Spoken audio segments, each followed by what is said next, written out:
ট্রেন্ডসে জ্যাকেটের কালেকশন ভালো ছিল না, তাই আমরা চলে এসেছিলাম প্যান্টালুন্স। আর এসেই এত গয়না দেখা সত্ত্বেও চোখটা বন্ধ করে চলে গেলাম মেয়ের জন্য জ্যাকেট দেখতে। অলিভিয়া নিজের জন্য জামা পছন্দ করছিল আর অলিভিয়ার পাপা অলিভিয়ার জন্য। আর এদিকে এই সেটটা দেখো কি কিউট লাগছিল। আর অলিভিয়া নিজের জন্য জ্যাকেট পছন্দ করছিল, দেখো কি মনোযোগ দিয়ে। ফাইনালি আমাদের এই জ্যাকেটটা খুবই পছন্দ হয় সবার, তাই অলিভিয়ার পাপা ওকে এবার ট্রাই করাচ্ছিল।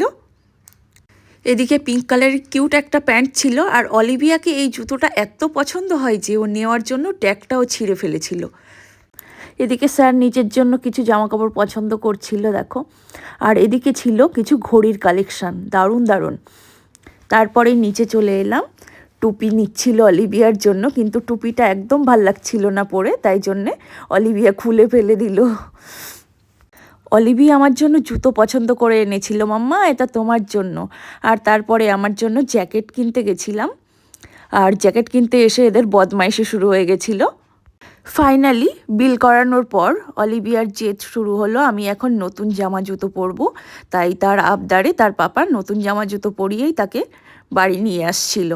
ফেরার পথে আমাদের একটু পেস্ট্রি খেতে মন হয়, আর পেস্ট্রি খেতে খেতে আমরা এখানেই ব্লগটা শেষ করছি। সবাইকে ধন্যবাদ।